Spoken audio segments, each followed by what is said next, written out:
Hello everyone. Hello. Welcome back. The previous video of chemistry we had discussed regarding the pattern and probable one mark questions. So part A is completed. Part B I'll be dealing later, and part C, the easiest, as I said, 15 out of 15 is for sure. So we'll be discussing the most probable questions now. In the part C, the question number 19 usually appears from metallurgy, lesson number 6 in your NCERT. So the question number 19 usually they would ask four questions. Those four questions are all Herold's process, blister copper, Ellingham diagrams, or the leaching. There are three reactions with examples. So what you need to focus over here? In all Herold's process, you need to focus on anode and cathode reaction, role of cryolite, and you need to know the diagram. So there are two to three questions more. You need to focus on it. The most likely to appear is this one, or leaching. Then comes Ellingham diagrams and blister copper.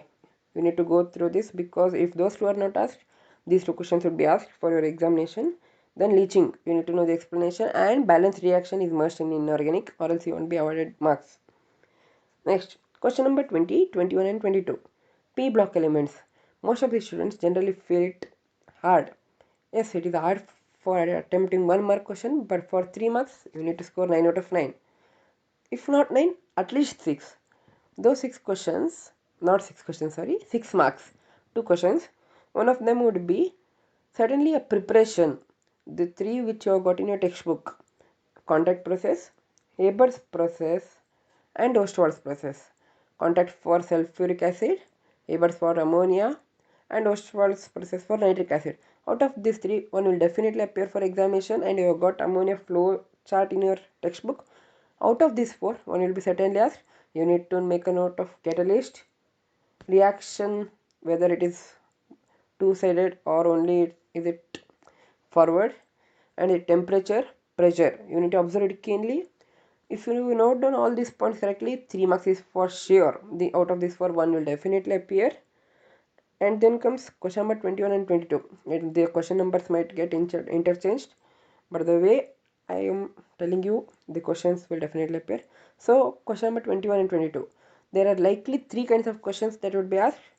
One would be give reasons. They will give three questions directly, three give reasons. That will be thunder, a kind of lightning question. So just keep it off. You can attend it as extra. The other question, or if give reasons is not asked, then the questions that would be asked are complete and balance the following reactions. So they'll be giving left hand side reactants and products. One would be given, one would be not given. So we need to write down the product and you need to balance.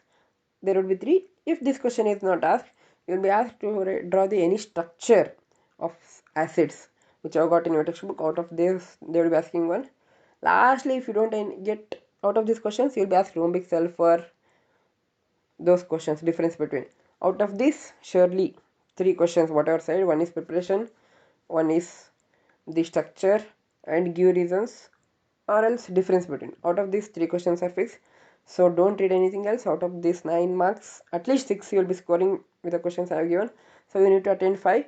First question, question number 19 is for sure, and out of these 3 you will be attending 2 according to my probable questions. So 3 is run out of 4. You got to rate 2 of the remaining 4. And next you will be getting question number 22. Sorry guys, that is question number 23 and 24, which would be asked from D and F block elements. From D and F block elements, 2 questions will be asked.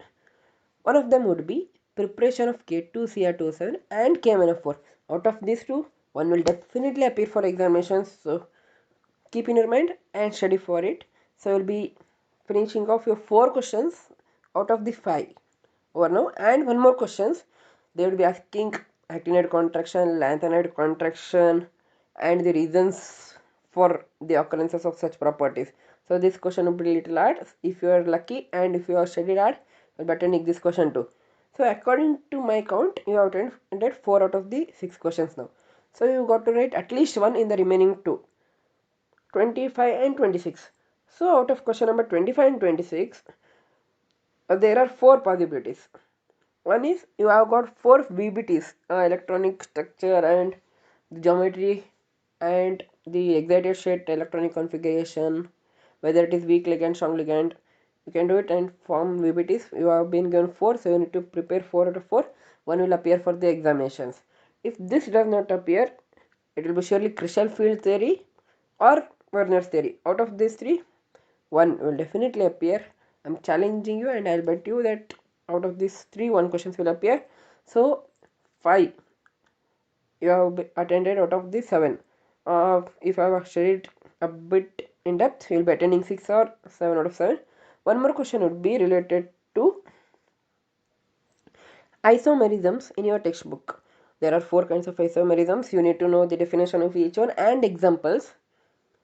And the other thing they can ask would be for you to write down the IUPAC naming, where most of you generally fail, and ambient ligand.